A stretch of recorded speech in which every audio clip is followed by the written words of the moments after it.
Je vais vous poser une question. Si vous répondez bien, je vous laisse. Vous pouvez répéter la question? Quelle étrange question. Je suis. Le ciné en question.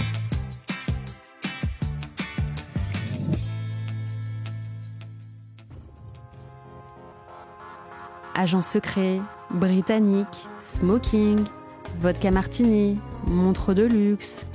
On va évidemment vous parler de James Bond. Les Français font la connaissance de l'espion pour la première fois au cinéma en 1963, avec le tout premier film de la série James Bond, adapté des livres de Ian Fleming.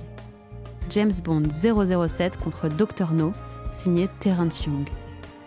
Dans les salles obscures, les spectateurs sont témoins de la première apparition de ce héros au cinéma, sous les traits de Sean Connery.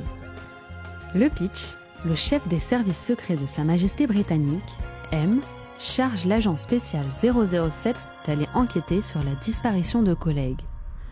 Lors de cette mission, James Bond devra affronter une organisation criminelle dont le but n'est autre que de dominer le monde, Spectre, une organisation redoutable personnifiée par le Dr No. Le film fait un triomphe. En France, il attire près de 4,7 millions de curieux à sa sortie en salle. L'écrivain Ian Fleming meurt en 1964, un an après la première adaptation de ses livres au cinéma. Mais son œuvre continue de vivre, encore aujourd'hui, grâce au succès de ses livres et surtout de leurs adaptations. Mais qui est vraiment James Bond ? C'est une question à laquelle personne ne pourrait vous répondre, plaisante Philippe Durand, spécialiste du cinéma et auteur du livre James Bond, le 10 codes ABC à Zographos. Il explique à Télé Loisirs. James Bond change tellement entre les acteurs d'une part, les films d'autre part, les intrigues, les époques.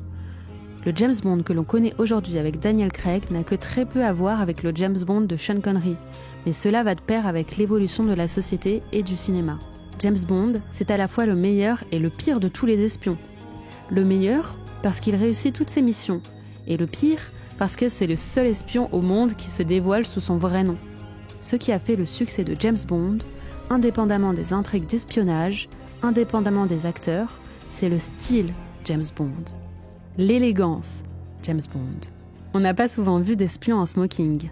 C'est un mélange d'aventure, de violence et d'élégance à l'anglaise. Ok, mais que veut dire ce nom de code, 007 ? Il faut dire que ce matricule est devenu culte dans l'univers de la pop culture. Et plusieurs hypothèses sont avancées pour déterminer l'origine de ce nom de code. La plus connue, le premier 0 signifie que James Bond a l'autorisation de tuer. Le second 0 signifie que James Bond a déjà tué. Le 7 signifie que James Bond est le 7e agent à recevoir cette autorisation si particulière, appelée License to Kill. Mais l'hypothèse la plus crédible viendrait de la signature utilisée par le mathématicien John Dee, espion anglais au service de la reine Élisabeth Ier, au XVIe siècle. Professeur à l'université de Paris, John Dee signait ses lettres par un simple 007. Simple ou presque. Les deux zéros étaient censés représenter les yeux de la reine. Le 7, qui entourait ces deux yeux dessinés, représentait la petite touche personnelle de John Dee, probablement utilisée pour signifier qu'il était bien l'auteur de ces courriers. D'où la phrase « Rien que pour vos yeux », titre d'un James Bond sorti en 1981 où l'agent secret est incarné par Roger Moore.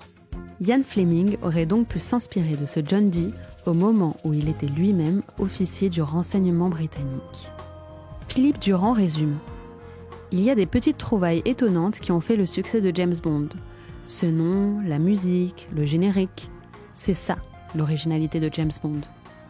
Une chose est sûre, année après année, livre après livre, film après film, Monsieur Bond a la fâcheuse habitude de survivre. J'espère que cet épisode vous a plu. Si c'est le cas, abonnez-vous sur votre plateforme d'écoute préférée pour retrouver de nouveaux épisodes chaque semaine.